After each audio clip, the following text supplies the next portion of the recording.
in the world, a slave master often marked a slave with iron, a painful, permanent mark declaring this person belongs to you. One day, the slave ran from a master, but was caught and sold at the market. And you man stepped over, but instead of marking him, he knelt, untied his slave, and said, "You are free." The slave saw and asked why. The man smiled and said, "I have paid the price, not to own you, but to redeem you." Overwhelmed, the slave fell to his knees, tears in his eyes, and said, "Then I will serve you forever, not by force, but because I choose to carry your mark in my heart." For this morning meditation, I have entitled my sermon, "From the mark of sin to the mark of Christ." From the mark of sin to the mark of Christ. Let's hear the word of God. The reader has already read to us. Galatians chapter 6, Galatians 5:4, chapter 6 verse 17. Chapter 6 verse 17. From now on, let no one cause me trouble, for I bear on my body the mark of Jesus.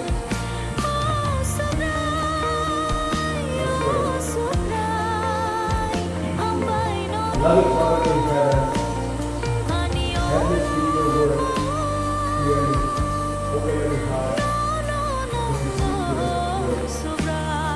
And we ask by the Spirit to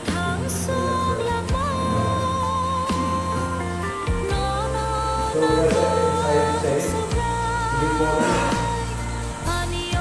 my letter is that from the mark of sin to the mark of Christ.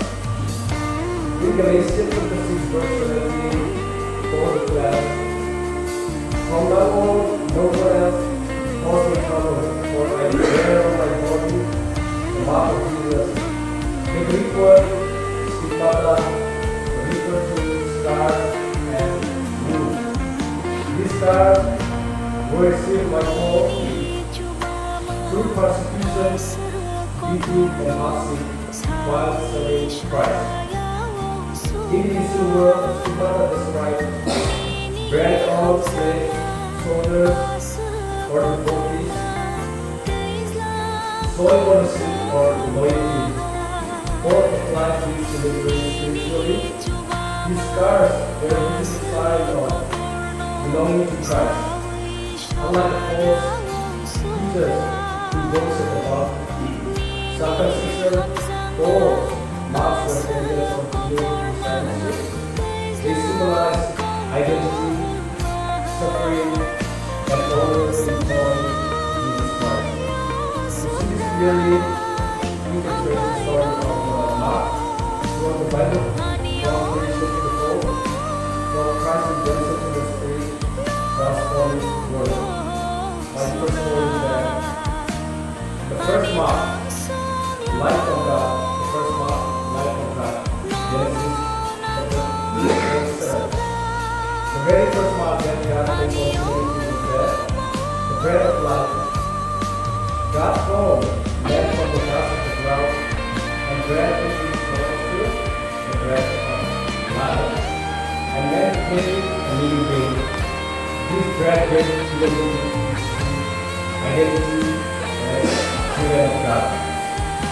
In the New Testament, Jesus restored his life when he breathed on his disciples and said, "Receive the Holy Spirit." In John 20 verse 22.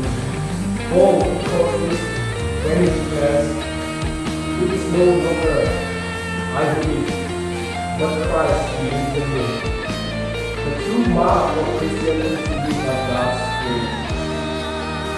This life in the Spirit produces visible evidence, the fruit of the Spirit: love, joy, peace, patience, kindness, goodness, faithfulness, gentleness, and self-control. These are the spiritual marks of Jesus. Sin not these are on the skin, but in the spirit, fruit in our lives. So that we believers are confident in these spiritual marks, allowing the Spirit to save our life, so that Christ becomes life in the world. My second point is, from the mark of sin to the mark of salvation. From the mark of sin to the mark of salvation. After creation came the fall, when Adam and Eve sinned, humanity bore another kind of mark, the mark of sin. The curse brought shame, fear, brokenness, and separation from God. This invisible mark still reveals itself in guilt, moral failure, and alienation from God. But Christ came to remove that mark. Christ redeemed us from the curse of the law by becoming a curse for us. We see in Galatians chapter 3, verse 13. Through Jesus' death and resurrection, the mark of sin is replaced by the mark of salvation. Believers are now children of God, forgiven, restored, and reconciled. So we no longer carry the mark of sin, but the mark of redemption. This new identity must shape our attitude, choice, and relationship. My final point, the third point, is the mark of Christ's ownership. The mark of Christ's ownership. Galatians 6:17.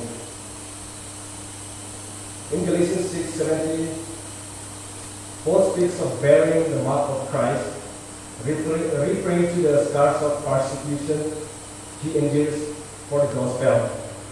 For believers today, these marks are not physical but spiritual, revealed through a life transformed by Christ.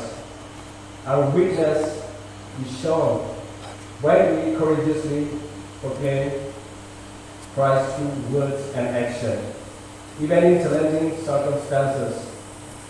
Obedience reflects our willingness to follow God's will despite personal sacrifice or opposition.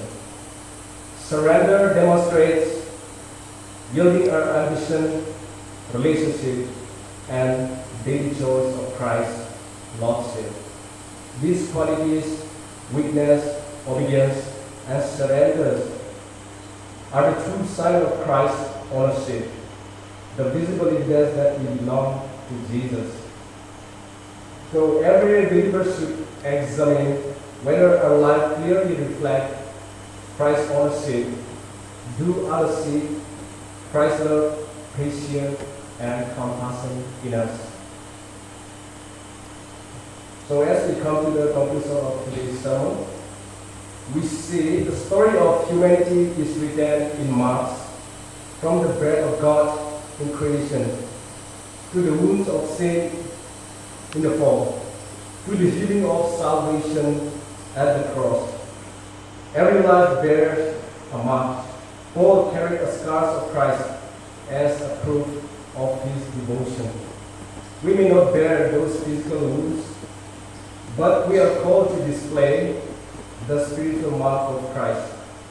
Life filled with the Spirit, freed from sin, surrendered in obedience, and overflowing with love.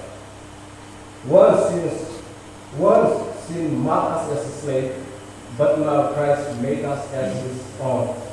That is the mark the world must see.